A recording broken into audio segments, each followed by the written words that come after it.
Hey there. Thanks for coming in. I know assessments like these can feel a bit intense. It's like taking a test you didn't study for, except the subject is you. Let's be honest, nobody likes a pop quiz, especially when the questions are like, how miserable are you on a scale of 1 to existential dread? But listen, you did a good thing by doing this. It's not a pass or fail situation. It's just information, a way to get a clearer picture of what's going on. And before we get into it, because we will, let's take a moment for something completely unnecessary but fun, a dramatic, overly produced intro sequence.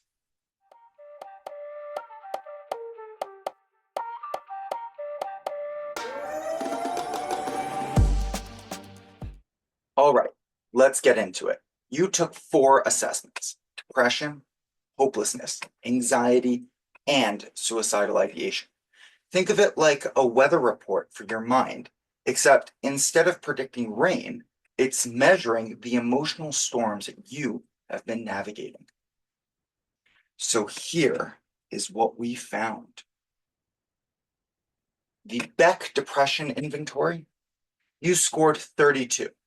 That puts you in the severe range. Now, before you panic, let's be clear. This test does not know you. It's just a number on a page. It doesn't mean you're doomed. It just means that you have been carrying a lot. And that is very important for us to acknowledge. Your Beck hopelessness scale score was 13. That lands in the moderate range. So basically, your outlook on the future is uncertain. But listen, the world has been a bit of a mess lately, and you are definitely not alone on this one. Anxiety, you got 18. Also moderate, meaning your brain is working overtime trying to keep you alive.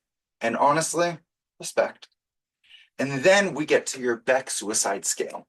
Your score was low overall, but you did endorse one particular statement that made my eyebrows go up. And listen, I take that seriously. So it is something worth talking about. Here's where things get interesting.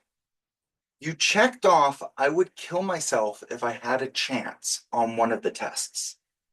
But on a different test, you literally said, I have no desire to kill myself, and I would absolutely try to save my life in a dangerous situation.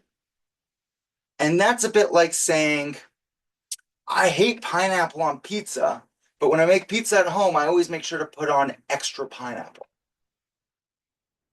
Look, I get it. Thoughts shift, moods fluctuate, and sometimes we answer questions differently depending on the particular moment we're in. This does not mean you are lying, and it doesn't mean you are trying to trick the test. It just means that these feelings, they're complicated. And my job isn't to judge or catch any of your little inconsistencies. It's to understand. These tests, they're conversation starters. What really matters is what's behind those answers. So let us talk about those. What this means for you. At the end of the day, these scores are just a snapshot. They tell us you're dealing with some really heavy stuff, and I see that. This isn't just, I had a bad week. It's more than that.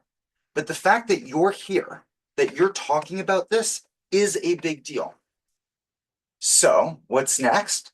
Well, the good news is we don't have to figure it out all at once. Maybe it's therapy.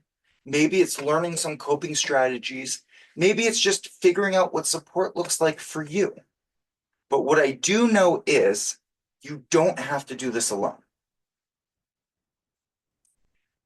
The main thing I want you to get out of today is we see you. We are here to support you. Your life matters, and you deserve support.